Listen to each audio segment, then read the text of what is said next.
Hi all, welcome to competitive cracker. ഞാൻ മനു.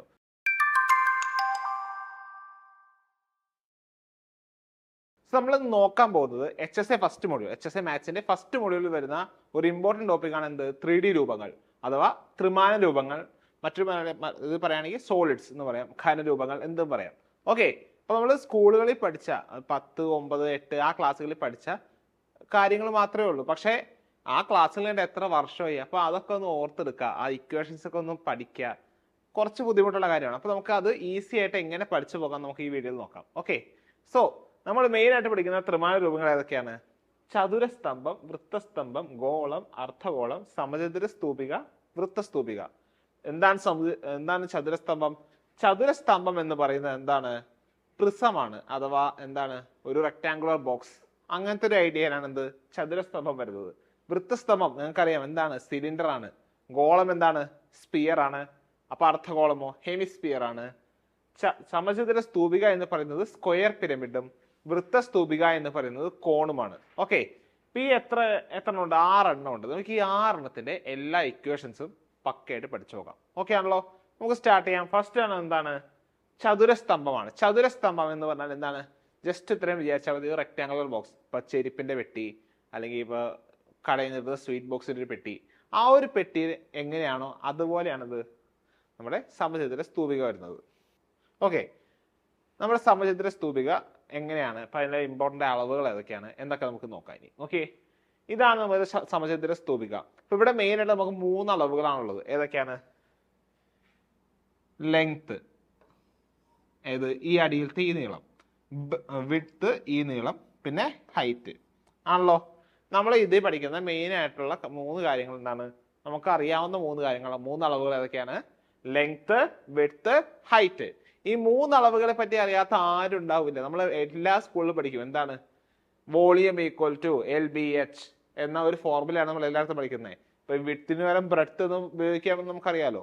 അപ്പോൾ ഇവിടെ നമുക്ക് എന്താണ്? 3 അളവുകളാണ് ശരിക്കും ഉള്ളത്. സോ ഈ 3 അളവുകൾ വെച്ച് നമുക്ക് ഏതൊക്കെ കണ്ടുപിടിക്കാം, എന്തൊക്കെ കണ്ടുപിടിക്കാം ഈ ഡയഗ്രത്തിൽ എന്നാണെന്ന് നോക്കാൻ പോകുന്നത്. ഓക്കെ, നമുക്ക് ഇതിന്റെ മെയിൻ ആയിട്ടുള്ള കുറെ അളവുകളെ പറ്റി പഠിക്കാം. ഓക്കെ, ഫസ്റ്റ് പഠിക്കുന്ന അളവാണ് എന്ത്? വിസ്തീർണം അഥവാ സർഫസ് ഏരിയ. വിസ്തീർണമാണ് ഫസ്റ്റ് അളവ്. ഓക്കെ, വിസ്തീർണം മീൻസ് എന്താണ്? ഏരിയ അഥവാ സർഫസ് ഏരിയ. വിസ്തീർണം കണ്ടുപിടിക്കാൻ നമുക്ക് ഏതൊക്കെ ടൈപ്പ് വിസ്തീർണം ഉണ്ടാവും? ഇപ്പൊ ഒരു പ്രിസം എടുക്കുകയാണെങ്കിൽ പ്രിസത്തിന്റെ ബേസ് 2 എണ്ണം ഉണ്ടാവും, പിന്നെ ചുറ്റുമുള്ള ഏരിയ ഉണ്ടാവും. ഓക്കെ ആണല്ലോ? അപ്പോ എന്താണ് ബേസിന്റെ ഏരിയ? അതായത് അടിവശത്തെ ഏരിയ ആണല്ലോ. ഇപ്പൊ ബേസ് ഏരിയ ഉണ്ടാകും. ബേസിന്റെ എന്താണ്? പാദ വിസ്തീർണം എന്ന സംഭവം ഉണ്ടാകും. നമുക്ക് വിസ്തീർണം കണ്ടുപിടിക്കാൻ നമ്മൾ യൂസ് ചെയ്യുന്നത് 2 കാര്യങ്ങളാണ്. എന്താണ്? പാദ വിസ്തീർണവും സമപാർശ്വ വിസ്തീർണവും. പാദ വിസ്തീർണങ്ങളുടെ തുകയും അതിന്റെ ഒപ്പം സമപാർശ്വ വിസ്തീർണം കൂടിയും കൂട്ടുമ്പോഴാണ് എന്ത് കിട്ടുക? വിസ്തീർണം കിട്ടുക. ഓക്കെ, ഇപ്പൊ ഫസ്റ്റ് എന്താ എഴുതാം? പാദ വിസ്തീർണം. പാദ വിസ്തീർണങ്ങളുടെ തുക. പാദ വിസ്തീർണം പ്ലസ് എന്താണ്? സമപാർശ്വ വിസ്തീർണം. പാദ വിസ്തീർണം പ്ലസ് സമപാർശ്വ വിസ്തീർണം. ഇപ്പൊ എന്താണ് ഈ സമപാർശ്വ വിസ്തീർണം എന്ന് ചിന്തിക്കും. എന്താണത്? ലാറ്ററൽ സർഫസ് ഏരിയയാണ്. നമുക്കിവിടെ ലാറ്ററൽ സർഫസ് ഏരിയ ആണ് എന്ത് പറയുന്നത്? സമപാർശ്വ വിസ്തീർണം എന്ന് പറയുന്നത്. നമുക്ക് ഇത് ഇക്വേഷൻ ആയിട്ട് എങ്ങനെ എഴുതാം? നമുക്ക് എന്തറിയാം? പാദത്തിന്റെ വിസ്തീർണം എന്ന് പറയുന്നത് ലെങ്ത് ഇൻറ്റു വിഡ്ത്ത് ആണ് ആണല്ലോ, അല്ലെങ്കിൽ ലെങ്ത് ഇൻറ്റു ബ്രെഡ്ത്ത് ആണ്. അപ്പൊ നമുക്ക് എന്താ എഴുതാം? LB എന്ന് എഴുതാം അല്ലേ? LB എന്ന് എഴുതാം. ഓക്കെ ആണല്ലോ? ഇനി സമപാർശ്വ വിസ്തീർണം അഥവാ ലാറ്ററൽ സർഫസ് ഏരിയ, LSA എന്നൊക്കെ നമ്മൾ ഇംഗ്ലീഷിൽ പറയുന്ന ലാറ്ററൽ സർഫസ് ഏരിയ ആണ് നമ്മൾ എന്ത്? സമപാർശ്വ വിസ്തീർണം എന്ന് പറയുന്നത്. ലാറ്ററൽ സർഫസ് ഏരിയ കണ്ടുപിടിക്കേണ്ടത് എങ്ങനെയാണെന്ന് വെച്ചാൽ ബേസ് പെരിമീറ്റർ ഇൻറ്റു ഹൈറ്റ് ആണ്. അതായത് പാദത്തിന്റെ ചുറ്റളവ് ഇൻറ്റു ഉയരം. അതാണ് എന്ത്? Lateral surface area. പാദത്തിന്റെ ചുറ്റളവ് എന്തായിരിക്കും? പാദത്തിന്റെ ചുറ്റളവ് 2 ഇൻറ്റു L പ്ലസ് B. ഉയരം എന്താണ്? H ആണ് ആണല്ലോ. പക്ഷേ നമുക്കറിയാം ഒരു സമചതുര സ്തംഭത്തിന്റെ, ഒരു ചതുര സ്തംഭത്തിന് 2 ബേസ് ഉണ്ടാകും, അടിവശവും മേൽവശവും. അപ്പൊ ഈ അടിവശത്തിന്റെ തുകയും അതായത് അടിവശത്തിന്റെ വിസ്തീർണത്തിന്റെയും മേൽവശത്തിന്റെ വിസ്തീർണത്തിന്റെയും തുകയായിരിക്കില്ലേ ടോട്ടൽ ഉപയോഗിക്കുന്നത് ആണല്ലോ. അപ്പൊ ഇവിടെ 2LB എന്ന് വരും. ഓക്കെ, 2LB എന്ന് വരും. ഓക്കെ ആണല്ലോ. ഇനി ഇതിനെ സിംപ്ലിഫൈ ചെയ്യുമ്പോൾ നമുക്ക് എന്ത് കിട്ടും നോക്കാം. 2 into LB plus BH plus LH എന്ന് വരും.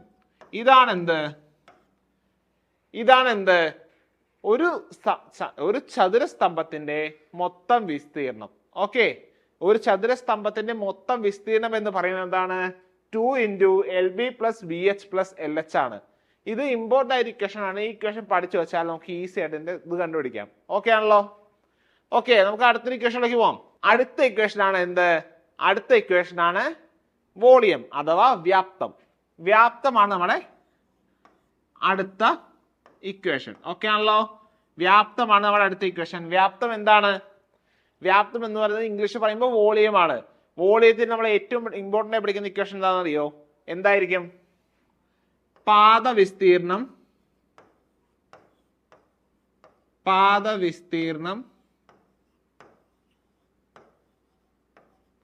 ഇൻറ്റു ഉയരം.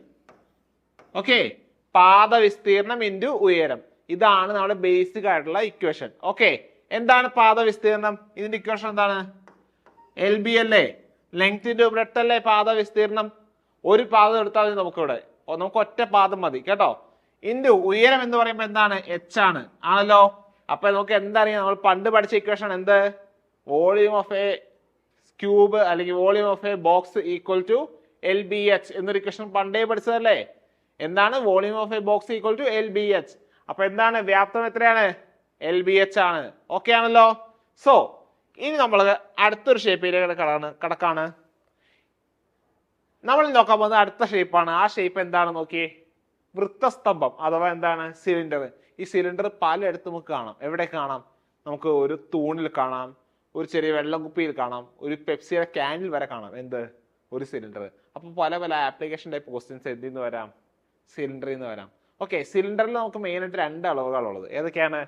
റേഡിയസ് അഥവാ ആരവും H അഥവാ ഉയരവും. ഈ 2 അളവുകൾ മാത്രമേ എന്തിലുള്ളൂ? ഒരു സിലിണ്ടറിലുള്ളൂ. ഓക്കെ ആണല്ലോ. നമുക്കിനി ഈ വൃത്തസ്തംഭത്തിന്റെ കുറെ അളവുകളെ പറ്റി പഠിക്കാം. ഫസ്റ്റ് ആണ് വക്രതല പരപ്പളവ്. അതായത് വക്രതലം എന്ന് പറഞ്ഞാൽ എന്താണ്? വക്രം എന്താന്ന് നമുക്കറിയാം. എന്താണ്? കർവാണ്. അപ്പൊ കർവ് സർഫസ് ഏരിയ ആണ് പറയുന്നത് വക്രതല പരപ്പളവ് എന്ന് പറയുന്നത്. വക്രതല പരപ്പളവ് എങ്ങനെ കാണാം? ലാറ്ററൽ സർഫസ് ഏരിയയുടെ തുല്യമായ സാധനമല്ലേ വക്രതല പരപ്പളവ്. അതായത് ആ സിലിണ്ടറിന്റെ ചുറ്റുമുള്ള ആ കവറിങ്. നമ്മളവിടെ പഠിച്ചു എന്താണ്? വക്രതല പരപ്പളവിന്റെ ഇക്വേഷൻ എന്താണ്? ബേസ് പെരിമീറ്റർ ഇൻറ്റു ഹൈറ്റ് ആണ്. ബേസ് പെരിമീറ്റർ ഇൻറ്റു ഹൈറ്റ് ആണ്. ബേസ് പെരിമീറ്റർ എത്രയാണ്? ഇവിടെ ഒരു സർക്കിൾ അല്ലേ? അപ്പൊ എന്താണ്? 2πr അല്ലേ ബേസ് പെരിമീറ്റർ വരിക? ഇൻറ്റു ഹൈറ്റ് അല്ലേ? ഇൻറ്റു ഹൈറ്റ് വരുമ്പോൾ എന്താണ്? 2πrh ആണ്. എന്ത്? വക്രതല പരപ്പളവ്. ഓക്കെ, വക്രതല പരപ്പളവ് എന്താണ്? 2πrh ആണ്. അപ്പൊ മൊത്തം പരപ്പളവ് എത്ര വരും നോക്കാം. മൊത്തം വിസ്തീർണം എത്ര വരുന്നത്? അപ്പൊ എന്ത് വരും? ഇതിപ്പോ എന്ത് 2 ആഡ് ചെയ്യും? 2 പാദങ്ങളുടെയും ഏരിയ അഥവാ വിസ്തീർണം ആഡ് ചെയ്യും ആണല്ലോ. ഇപ്പൊ ഞാൻ ടോട്ടൽ സർഫസ് ഏരിയ അതായത് TSA എന്നാണ് പേര് കൊടുക്കാണ്. ഓക്കെ, മൊത്തം വിസ്തീർണത TSA എന്ന് പേര് കൊടുത്തു. TSAയുടെ ഇക്വേഷൻ എന്ത് വരും? 2 പാദങ്ങളുടെയും പരപ്പളവ് അതായത് 2πr². ഒരു പാദത്തിന്റെ πr², അപ്പൊ 2 പാദത്തിന്റെ 2πr². ഇതിലപ്പോ എന്ത് ആഡ് ചെയ്യും? നമ്മുടെ വക്രതല പരപ്പളവ് ആഡ് ചെയ്യും. 2πrh അല്ലേ? ഈ 2 ഇതിന് 2πr കോമൺ പുറത്തെടുക്കുമ്പോൾ എന്ത് വരും? 2πr ഇൻറ്റു ഒരു r+h വരും. ഓക്കെ, 2πr ഇൻറ്റു r+h ആയിരിക്കും എന്ത്? ഒരു വൃത്തസ്തംഭത്തിന്റെ മൊത്തം പരപ്പളവ് അതായത് അതിന്റെ മൊത്തമുള്ള ഏരിയ. ഓക്കെ ആണല്ലോ. എന്താണ്? 2πr ഇൻറ്റു r+h ആണ്. ഓക്കെ ആണല്ലോ. ഇത് വളരെ ഇമ്പോർട്ടന്റ് ആയ ഇക്വേഷൻ ആണ്. പലയിടത്തും ആവശ്യം വരും. ഓക്കെ, ഇനി നമ്മൾ നോക്കാൻ പോവാണ് ഒരു വൃത്തസ്തംഭത്തിന്റെ വോളിയം അഥവാ വ്യാപ്തം. വ്യാപ്തത്തിന്റെ ഇക്വേഷൻ നോക്കാം. എന്താണ് വ്യാപ്തത്തിന്റെ ഇക്വേഷൻ? വ്യാപ്തം എന്താണ് ഇക്വേഷൻ വരിക? നമ്മൾ നേരത്തെ പറഞ്ഞു എന്താണ്? ബേസ് ഏരിയ ഇൻറ്റു ഹൈറ്റ് ആണ്. അപ്പൊ എന്താണ് ബേസ് ഏരിയ? എത്രയാണ് ഇവിടെ? പൈ ആർ സ്ക്വയർ ആണ്. ഹൈറ്റ് വരുമ്പോൾ എന്താണ് എച്ച് ആണ്. അപ്പൊ എന്താണ് equation? Pi r square h ആണ് എന്ത് വരിക? ഇതിന്റെ വ്യാപ്തത്തിന്റെ സമവാക്യം വരുന്നത് എന്താണ്? പൈ ആർ സ്ക്വയർ എച്ച് ആണ്. വളരെ ചെറിയ ഇക്വേഷൻ ആണ് അല്ലേ? ഇത് ഈസി ആയിട്ട് പഠിക്കാവുന്ന ഇക്വേഷൻ അല്ലേ? നിങ്ങൾക്ക് പലയിടത്ത് ആവശ്യം വരും അത്. ഓക്കെ ആണല്ലോ? നമുക്കിനി അടുത്ത രൂപത്തിലേക്ക് കിടക്കാം. എന്താണിത്? ഗോളമാണ്. നമുക്ക് പലയിടത്താണ്. ഭൂമി ഒരു ഗോളമാണ്. നമുക്ക് പലയിടത്ത് നമുക്ക് പഠിക്കാവുന്ന ഇക്വേഷൻ ആണ് എന്ത്? ഗോളം. ഗോളത്തിന് ഒരു പ്രത്യേകത ഉണ്ട്. അതിന് ആകെ ഒരൊറ്റ അളവേ ഉള്ളൂ. എന്താണത്? അതിന്റെ റേഡിയസ് അഥവാ ആരമാണ്.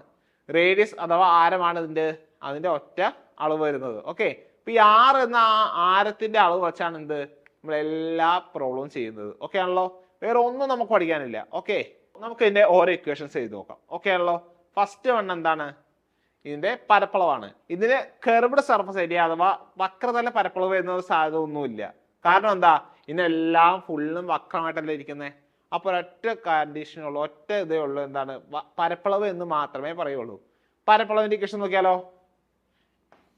എന്താണ് പരപ്പളവ് അഥവാ വിസ്തീർണം? വിസ്തീർണവും പരപ്പളവും ഏരിയയുടെ മലയാളമാണ് കേട്ടോ. ഓർത്തിരിക്കണം, വിസ്തീർണവും പരപ്പളവും ഏരിയയുടെ മലയാളമാണ്. അപ്പൊ പരപ്പളവിന്റെ ഇക്വേഷൻ എന്ത് വരും? ഇവിടെ ഇത്ര ഉള്ളൂ. എന്താണ്? 4πr². അങ്ങനെ നമുക്ക് 6 മാത്രമല്ല പഠിക്കാനുള്ളൂ, വേറെ ഒന്നും പഠിക്കാനില്ല നമുക്ക്. അപ്പൊ എന്താണ്? 4πr² ആണ് എന്ത്? അതിന്റെ ഇക്വേഷൻ. ഓക്കെ, അതിന്റെ സമവാക്യം. സോ പരപ്പളവിന്റെ സമവാക്യം ഇതാണെങ്കിൽ വ്യാപ്തത്തിന് എന്ത് വരും? 4/3πr³ വരും. ഓക്കെ, 4/3πr³ വരും. എന്ത്? വ്യാപ്തത്തിന്റെ സമവാക്യം. പരപ്പളവിന്റെ സമവാക്യം എത്രയാണ്? 4πr². വ്യാപ്തത്തിന്റെ എത്രയാണ്? 4/3πr³ ആണ്. ഓക്കെ, ഇത് പഠിച്ചു വെക്കാട്ടോ, മറക്കരുത് ഒരിക്കലും. രണ്ടും മാറിപ്പോവുകയും ചെയ്യരുത്. ഓക്കെ ആണല്ലോ? സോ നമ്മൾ എന്ത് പഠിച്ചു? നമ്മള് ഗോളവും പഠിച്ചു. ഇനി പറയാനുള്ള കാര്യം എന്താണ്? നമ്മുടെ HSA മാത്സിന്റെ പുതിയൊരു ബാച്ച് നമ്മളിവിടെ സ്റ്റാർട്ട് ചെയ്യുന്നുണ്ട്. അപ്പോൾ എല്ലാവരും HSA തയ്യാറെടുക്കുന്ന ഒട്ടുമിക്ക ആൾക്കാരും ഇപ്പൊ ഇതൊരു കോച്ചിങ്ങിനൊന്നും ചേർന്നിട്ടില്ലാത്ത ഒരുപാട് പേരുണ്ടാവും. സ്വയം പഠനം അത് എത്ര ഒരു വഴിമുട്ടി നിൽക്കുന്ന ഒരുപാട് പേരുണ്ടാവും. അപ്പൊ അവർക്കൊക്കെ ഒരു സുവർണ അവസരമായി നമുക്ക് കോമ്പറ്റേറ്റീവ് ക്രാക്കറിന്റെ പുതിയ ബാച്ചിലേക്ക് നിങ്ങൾക്ക് ഒന്ന് ചേരാവുന്നതാണ്. അപ്പോൾ ഇവിടെ എന്തൊക്കെ സൗകര്യങ്ങളെന്ന് അറിയാം. ഗ്രൂപ്പ് ആക്ടിവിറ്റീസ് ഉണ്ടാവും, ഡെയിലി വർക്കൗട്ടുകൾ ഉണ്ടാവും, സ്പെഷ്യൽ മെന്റർഷിപ്പ് പ്രോഗ്രാം ഉണ്ടാവും, എല്ലാം ഉണ്ടാവും. നിങ്ങൾക്ക് പോർട്ടൽ എക്സാംസും എല്ലാം ഉണ്ടാകും. അപ്പോൾ നിങ്ങൾ ധൈര്യമായിട്ട് വന്ന് ജോയിൻ ചെയ്യാം കോമ്പറ്റേറ്റീവ് ക്രാക്കറിൽ. നമുക്ക് ഒന്നിച്ച് പഠിച്ച് HSA നേടാം. ഓക്കെ, സോ നമ്മുടെ ടോപ്പിക്കുകളുടെ കണ്ടിന്യൂ ചെയ്യുമ്പോൾ എന്ത് എഴുതാം? നമുക്ക് അടുത്തതാണ് എന്ത്? അർദ്ധഗോളം. അർദ്ധഗോളം എന്ന് പറഞ്ഞാൽ ഒരു ഗോളത്തിന്റെ പകുതി ആണല്ലോ. ഒരു ഗോളത്തിന്റെ പകുതിയാണെന്ത്? അർദ്ധഗോളം എന്ന് പറയുന്നത്. ഓക്കെ, ഇതിനും എന്താണ്? ഒരൊറ്റ അളവേ ഉള്ളൂ ആണല്ലോ. ഇതിനും ഒരൊറ്റ അളവേ ഉള്ളൂ. എന്താണ്? R അഥവാ റേഡിയസ് ആണല്ലോ. നമുക്ക് അപ്പൊ ഇതിന്റെ ഓരോ അളവുകൾ എഴുതാം, ഓരോ മെഷർമെന്റ്സ് പഠിക്കാം. ഒരു അർദ്ധഗോളത്തിന്റെ ഒരു വശം വൃത്തമായതിനാൽ ഇതിന് അളവുകൾ വ്യത്യാസം ഉണ്ടാകും. ഓക്കെ, ഇതിന്റെ അളവുകൾ വ്യത്യാസം ഉണ്ടാകാം. അതായത് ഇതിന്റെ മൊത്തം ഏരിയ, മൊത്തം പരപ്പളവിലും വ്യത്യാസം വരാം. മാത്രമല്ല ഇതിന്റെ ഒരു കർവ്ഡ് സർഫസ്, അത് വക്രതലം ഉണ്ടാകും. ഓക്കെ, സോ നമുക്ക് നോക്കാം. ഫസ്റ്റ് വക്രതല പരപ്പളവ് നോക്കാം. CSA കർവ്ഡ് സർഫസ് ഏരിയ അഥവാ വക്രതല പരപ്പളവ്. ഒന്ന് ആലോചിച്ച് നോക്കിയേ, ഒരു ഗോളത്തിന്റെ പകുതി എടുത്താലേ നമ്മൾ എന്ത് കണ്ടുപിടിക്കുന്നേ? ഹെമിസ്ഫിയർ കണ്ടുപിടിക്കുന്നത്. അപ്പൊ നമ്മൾ വിചാരിക്കും എന്താണ്? എന്റെ ഏരിയയും കറക്റ്റ് പകുതി ആയിരിക്കും. ഏരിയ കറക്റ്റ് പകുതിയാണ് എവിടെയാണ്? വക്രതലത്തിലാണ്. വക്രതലത്തിന്റെ ഏരിയ എത്ര വരും? 2πr² വരും. ഓക്കെ, മൊത്തം സർഫസ് ഏരിയ അത് ഈ മൊത്തം പരപ്പളവ് എന്ത് വരും? TSA എന്ത് വരും? അത് 3πr² വരും. കാരണം എന്താ? ഇതിന്റെ മൊത്തം കട്ട് ചെയ്യുമ്പോൾ നമുക്ക് നടുക്കൊരു എന്ത് വരുന്നുണ്ട്? ഒരു വൃത്തം വരുന്നുണ്ട്. ആ വൃത്തത്തിന്റെയും കൂടിയും ഏരിയ കൂട്ടണ്ടേ? അപ്പോ കർവ്ഡ് സർഫസ് ഏരിയ 2πr²ഉം ആ വൃത്തത്തിന്റെ ഏരിയ ആയ πr² കൂട്ടുമ്പോൾ എത്ര വരും? 3πr² ആയിരിക്കും. എന്ത്? ഒരു അർദ്ധഗോളത്തിന്റെ പരപ്പളവ്, അത് മൊത്ത പരപ്പളവ് എന്ന് പറയുന്നത് എന്തായിരിക്കും? 3πr² ആയിരിക്കും. അപ്പൊ വ്യാപ്തം എന്ത് വരും? വ്യാപ്തം പ്രത്യേകിച്ച് ഒന്നുമില്ല. നമ്മുടെ ഗോളത്തിന്റെ വ്യാപ്തത്തിന്റെ എന്തായിരിക്കും? നേർ പകുതി ആയിരിക്കും. ഗോളത്തിന്റെ വ്യാപ്തം എത്രയായിരുന്നു? 4/3πr³ ആയിരുന്നു. അപ്പൊ ഇതിന്റെ വ്യാപ്തം എത്ര വരും? 2/3πr³ വരും. അത്രേ ഉള്ളൂ. നേരെ 4/3യുടെ നേരെ പകുതി എത്രയാണ്? 2/3 ആണ്. അപ്പൊ എന്താ വരിക? 2/3πr³. ഓക്കെ ആണല്ലോ? എത്ര വരും? 2/3πr³ വരും. എന്ത്? ഇതിന്റെ സമവാക്യം. ഓക്കെ ആണല്ലോ? നമ്മുടെ അടുത്ത രൂപമാണ് എന്ത്? സമചതുര സ്തൂപിക അഥവാ എന്താണ് പറയുക? സ്ക്വയർ പിരമിഡ് എന്ന് പറയും. ഈ ഈ സ്ക്വയർ പിരമിഡിൽ നമുക്ക് കുറേ കാര്യങ്ങൾ പഠിക്കാനുണ്ട്. ഇതിൻ്റെ ഉള്ളിൽ 3-4 ട്രയാങ്കിൾസ് വരുന്നുണ്ട്. അങ്ങനെ ഒരുപാട് കാര്യങ്ങൾ നമുക്ക് പഠിക്കാനുണ്ട്. ഓക്കെ, സോ ഞാൻ സമചതുര സ്തൂപികയുടെ മെയിൻ അളവുകളെ പറ്റിയാണ് പറയുന്നത്. മെയിൻ അളവുകൾ ഫസ്റ്റ് വരുന്നത് എന്തായിരിക്കും? ലാറ്ററൽ സർഫസ് ഏരിയ അഥവാ LSA ആയിരിക്കും. ഓക്കെ, LSA ആണ് നമ്മുടെ ലാറ്ററൽ സർഫസ് ഏരിയ ആണ് നമ്മുടെ ഫസ്റ്റ് വരുന്ന അളവ്. ലാറ്ററൽ സർഫസ് ഏരിയ ഉപയോഗിക്കുമ്പോൾ നമുക്ക് ഇവിടെ 3 അളവുകൾ വരുന്നുണ്ട് ആണല്ലോ. ഒരു സ്ക്വയർ പിരമിഡിൽ 3 അളവുകളാണുള്ളത്. എന്തൊക്കെയാണ്? ഹൈറ്റ് ഉണ്ട്, ബേസിന്റെ നീളമുണ്ട്, സ്ലാൻഡ് ഹൈറ്റ് എന്നൊരു സംഭവമുണ്ട്. അപ്പോൾ ഈ ലാറ്ററൽ സർഫസ് ഏരിയ പറയുന്നതിന് മുമ്പ് ഞാൻ സ്ലാൻഡ് ഹൈറ്റും ബേസിന്റെ ലെങ്ത്തും തമ്മിലുള്ള ഒരു മെഷർമെന്റ്സ് പറയാം. സോ നമ്മുടെ സ്ക്വയർ പിരമിഡ് എങ്ങനെയായിരിക്കുക? ഇങ്ങനെയായിരിക്കും ഇരിക്കുന്നത്. ഓക്കെ ആണല്ലോ. ഇവിടെ ഇങ്ങനെ കണക്ഷൻ ഉണ്ടാവും, ഇങ്ങനെ കണക്ട് ചെയ്യുന്നുണ്ടാവും. അപ്പോൾ ഈ സ്ലാൻഡ് ഹൈറ്റും ബേസിന്റെ പകുതിയും തമ്മിൽ ഒരു റൈറ്റ് ആംഗിളിലെ ട്രയാങ്കിൾ അവിടെ ഉണ്ടാക്കുന്നുണ്ട്. ഓക്കെ, റൈറ്റ് ആംഗിളിൽ ട്രയാങ്കിൾ ഉണ്ടാക്കുന്നുണ്ട്. അപ്പോൾ അതിൽ ഹൈപ്പോട്ടിനസ് ആയിരിക്കും എന്ത്? Slant height. ഇത് ഹൈറ്റ് ആയിരിക്കും, ഇത് ബേസിന്റെ പകുതി ആയിരിക്കും. ഇതേപോലെ തന്നെ നമുക്ക് എന്തുണ്ട്? ഇതേ കണ്ടീഷനിൽ വരുന്ന മറ്റു 2 അളവുകളും ഉണ്ട്. എന്തൊക്കെയാണ്? ഒന്ന് ഡയഗണലിന്റെ പകുതിയും ഹൈറ്റും എഡ്ജിന്റെ നീളവും വരുന്നുണ്ട്. പിന്നെ ബേസിന്റെ പകുതി സ്ലാൻഡ് ഹൈറ്റും എഡ്ജിന്റെ നീളവും വരുന്നുണ്ട്. ഓക്കെ ആണല്ലോ. നമുക്ക് അതിനോട് നോക്കാം. ഓക്കെ, നമുക്ക് അതിനോട് നോക്കിയാലോ? ഓക്കെ, ഫസ്റ്റ് എന്താണ്? ഡയഗണലിന്റെ പകുതിയും d/2 താഴെ വരും ആണല്ലോ. ഹൈറ്റ് ഇവിടെ വരും. ഇവിടെ എന്ത് വരും? സ്ലാൻഡ് ഹൈറ്റ് അല്ല വരുന്നേ. ഇവിടെ എന്ത് വരും? ഇവിടെ വരുന്നതാണ് എഡ്ജ്. അതായത് എന്താണ്? ആ ട്രയാങ്കിൾ ഉണ്ടാവില്ല നമ്മുടെ പിരമിഡിലെ, ആ ട്രയാങ്കിളിന്റെ ഒരു വശം, ആ ഒരു വശവും ഹൈറ്റും ആ ട്രയാങ്കിളിന്റെ മൂലയിൽ നിന്നും ഹൈറ്റിന്റെ അടിയിലേക്ക് വരുന്ന ഡയഗണലിന്റെ നീളത്തിന്റെ പകുതിയും. അങ്ങനെ എന്താ വരുന്ന? d/2 HE എന്നീ 3 എണ്ണം വരുന്ന ഒരു റൈറ്റ് ആംഗിളിൽ ട്രയാങ്കിൾ ഉണ്ടാകും. ഹൈപ്പോട്ടന്യൂസിൽ വരുന്നത് എഡ്ജിന്റെ നീളമായിരിക്കും. ഓക്കെ ആണല്ലോ. എഡ്ജിന്റെ നീളമായിരിക്കും എന്ത് വരിക? ഹൈപ്പോട്ടന്യൂസ് വരിക. ഇതുപോലെ വരുന്ന അടുത്തൊരു സെക്ഷൻ ആണ് എന്ത്? ഇതുപോലെ തന്നെ വരുന്ന അടുത്തൊരു ട്രയാങ്കിൾ കൂടെ ഉണ്ട്. ഏതൊക്കെയാണ്? നമ്മുടെ ആ ട്രയാങ്കിളിനുള്ളിൽ വരുന്ന ഒരു റൈറ്റ് ട്രയാങ്കിൾ വരുന്നുണ്ട്. ഏതാണ്? ഓരോ ട്രയാങ്കിൾ ഫേസിനുള്ളിലും ഓരോ റൈറ്റ് ട്രയാങ്കിൾ വരുന്നുണ്ട്. എന്താണ്? സ്ലാൻഡ് ഹൈറ്റ്, എഡ്ജിന്റെ ലെങ്ത്, ബേസിന്റെ പകുതി. Okay, a/2 LE. ഓക്കെ, ഇവിടെ L വരുന്നത് ഈ സൈഡിലാണ്, 90 ഡിഗ്രിയുടെ സൈഡിലാണ്. ഓർത്തിരിക്കുക, E ആയിരിക്കും എപ്പോഴും ഏറ്റവും വലുത്, L-നേക്കാളും H-നേക്കാളും. ഓക്കെ ആണല്ലോ. സോ ഈ 3 ട്രയാങ്കിളുടെ അളവുകൾ പഠിക്കണം. കാരണം എന്താണ്? നമുക്ക് ഒന്ന് തന്നിട്ട് മറ്റൊന്ന് കണ്ടുപിടിക്കാനൊക്കെ പറയാൻ ചോദിക്കാം. ഓക്കെ ആണല്ലോ. ഓക്കെ ആണല്ലോ. അപ്പൊ നമുക്ക് ബാക്കി അളവിലേക്ക് പോവാം. എന്താണ്? ഫസ്റ്റ് എന്താണ്? LSA ആണ്, ലാറ്ററൽ സർഫസ് ഏരിയ. അതിന്റെ ഇക്വേഷൻ എന്തായിരിക്കും? അറിയാമോ? എന്താ ഇക്വേഷൻ? എന്തായിരിക്കും ലാറ്ററൽ സർഫസ് ഏരിയയുടെ ഇക്വേഷൻ വരിക? നമുക്ക് 4 ട്രയാങ്കിളുകളാണ് ഉള്ളത് ആണല്ലോ. ഓരോ ട്രയാങ്കിളിലെ ഹൈറ്റ് എന്ത് വരും? ½ A × L. അങ്ങനെ എന്താണ്? A × ½ × L എന്ന് പറയുമ്പോൾ 4 ട്രയാങ്കിൾ വരുമ്പോൾ എന്താണ്? 2AL ആണെന്ന് എന്ത് വരിക? 2AL ആണ് എന്ത് വരിക? ഇതിന്റെ ലാറ്ററൽ സർഫസ് ഏരിയ വരുന്നത്. ഓക്കെ ആണല്ലോ. ലാറ്ററൽ സർഫസ് ഏരിയ എത്ര വരും? 2AL വരും. ഇനി ടോട്ടൽ സർഫസ് ഏരിയ എന്ത് വരും? ഇവിടെ നമുക്ക് ആകെ ഒരൊറ്റ പാദമേ ഉള്ളൂ, അതോ ഒറ്റ ബേസേ ഉള്ളൂ നമുക്ക് ആണല്ലോ. ഒരു സ്ക്വയർ പിരമിഡിൽ ആകെ ഒറ്റ പാദമേ ഉള്ളൂ, എന്തോ ഒറ്റ ബേസേ ഉള്ളൂ. അതിന്റെ ഏരിയ എത്രയാണ്? A² ആണ്. അപ്പൊ എന്ത് വരും? A² + 2AL ആണ് എന്ത് വരിക? A² + 2AL ആണ് എന്ത് വരിക? ടോട്ടൽ സർഫസ് ഏരിയ വരിക. ഓക്കെ ആണല്ലോ. ഇനി അടുത്തതാണ് എന്ത്? വ്യാപ്തം.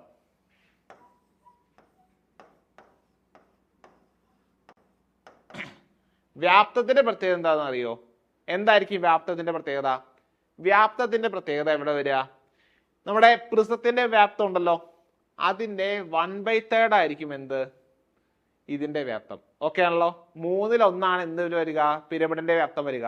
അപ്പൊ എന്ത് വരും? 1/3 A²H, അതായത് base area × height. Base area എന്താണ്? A² ആണ്. കാരണം എന്താണ്? ബേസ് ഒരു സ്ക്വയർ ആണ്. അപ്പൊ A² × H വരും. 1/3 × A² × H ആണ് എന്ത് വരിക? ഈ പിരമിഡിന്റെ വ്യാപ്തം വരിക. ഓക്കെ ആണല്ലോ. ഈ ഇക്വേഷൻ റെഡി അല്ലേ? ഓക്കെ, നമുക്കിനി അടുത്ത ഷേപ്പിലേക്ക് കിടക്കാം. അടുത്ത ഷേപ്പാണ് എന്ത്? വൃത്തസ്തൂപിക. നമ്മൾ ഈ സാധനം എവിടെ കണ്ടേക്കുന്നത്? ഐസ്ക്രീമിന്റെ കോണിലും കപ്പലിന്റെ പൊതിയിലുമൊക്കെ ആയിരിക്കും കണ്ടേക്കുന്നത്. അപ്പോൾ ഇതിലവിടെ എന്തുണ്ട്? നമുക്ക് ഇവിടെ എന്തുണ്ട്? 3 അളവുകളുണ്ട്. ഏതൊക്കെയാണ്? Height, radius, slant height. ഇവിടെയും എന്താണ്? 90 ഡിഗ്രി ഒരു ആംഗിൾ വരുന്നില്ലേ, ഒരു ട്രയാംഗിൾ. എന്താണ് റേഡിയസും സ്ലാൻഡ് ഹൈറ്റും വരുന്നത്. ഇത് വെച്ച് നമുക്ക് എന്താ റൈറ്റ് ആംഗിൾ ട്രയാംഗിൾ വേണ്ടി ഉണ്ടാക്കിക്കൂടെ.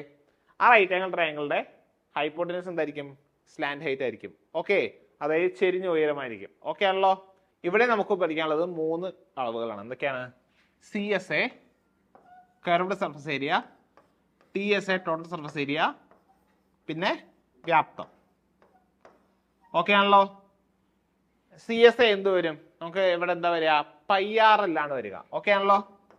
എന്താ വരിക? πRL ആണ് നമ്മുടെ കർവ്ഡ് സർഫസ് ഏരിയ വരിക. അപ്പൊ ടോട്ടൽ സർഫസ് ഏരിയ എന്തായിരിക്കും?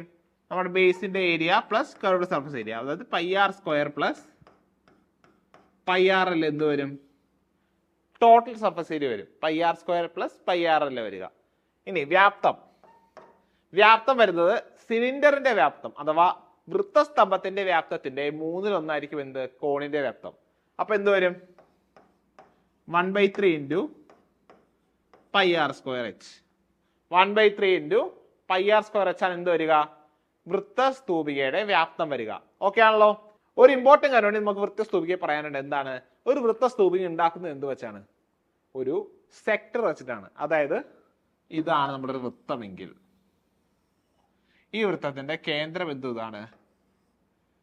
ഈ കിട്ടുന്ന ഈ ഒരു സെക്ടർ വെച്ചിട്ടാണ് നമ്മൾ എന്തുണ്ടാക്കാറ്? ഒരു വൃത്തസ്തൂപിക ഉണ്ടാക്കാറ്.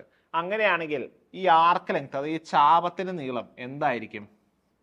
എന്ത് വരും? ഒരു ചാപത്തിന്റെ നീളം എന്തായിരിക്കും? അത് ആ വൃത്തത്തിന്റെ പാദത്തിന്റെ ആ വൃത്തസ്തൂപികയുടെ പാദത്തിന്റെ ചുറ്റളവായിരിക്കും. അത് എന്തായിരിക്കും? 2πr ആയിരിക്കും എന്ത് വരിക? ചാപത്തിന്റെ നീളം വരിക. ഈ വൃത്തത്തിന്റെ ആരം എന്ത് വരും?